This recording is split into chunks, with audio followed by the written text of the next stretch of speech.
जिल्ह्याचे पालकमंत्री संजय शिरसाठ नाव घेतो।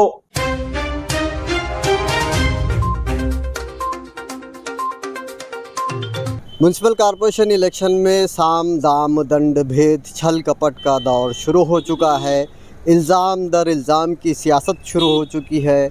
जैसे जैसे इलेक्शन का दौर करीब आ रहा है, माहौल गर्माता जा रहा है। शिवसेना यूबीटी ग्रुप के अपोजिशन लीडर अंबादास दानवे ने ये इल्ज़ाम लगाया है कि यहाँ के एक वज़ीर ने एक ऑफिसर को इस्तेमाल करते हुए उनके उम्मीदवार को धमकी देने की कोशिश की। पूरा मामला क्या है, आइए जानते हैं उनकी ज़बानी। हे बघ, उलगडून सांगण्यात मला कोणत्याही अधिकाऱ्यांना अडचणीत आणायचं नाही, पण सुपर क्लास 1 एका अधिकाऱ्याने एका आमच्या उमेदवाराला फोन केला आणि तो अधिकारी कोणाच्या जवळचा आहे माझ्याकडे पूर्ण माहिती आहे। कारण त्या अधिकाऱ्याचा फोन यायच्या 10 मिनिटं आधी जिल्ह्याचे पालकमंत्री संजय शिरसाठ नाव घेतो यांनी त्या उमेदवाराला फोन केला होता।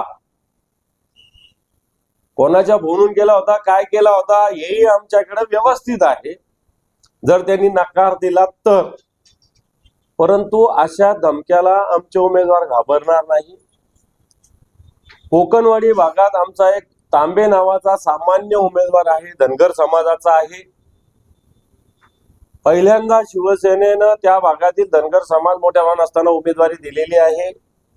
एक तरुण कार्यकर्ता, याला धमक्या दिल्या जातात, याला आधी प्रलोभन दिलं जातं की 25 लाख देतो, 15 लाख देतो, 10 लाख देतो, 20 लाख देतो। नंतर तो ऐकत नाही म्हणल्यावर तुमचे सगळ्यांचे अनधिकृत घर आहे ते पाडतो। अशा धमक्या यांचे बगलबच्चे देतात। मला असं वाटतं निवडणुकीमध्ये घर पाडतो म्हणजे काय, महापालिका तुमच्या बापाची आहे? तुमचे घर फार अधिकृत आहे का? मग दुसऱ्याच्याकडे कोणी लक्ष दिलं तर? आणि म्हणून अशा पद्धतीनं प्रशासनाची आणि सत्तेची मस्ती आलेली आहे, मी स्पष्टपणे सांगतो। पण अशा अधिकाऱ्यांना मी इशारा देऊ इच्छितो, काल मी दिलेला आहे। मला असं वाटतं याचा सगळ्यांचा हिशोब ठेवला जाईल। योग्य वेळी योग्य प्रसंगी तुम्हालाही धडा आम्ही शिकवू।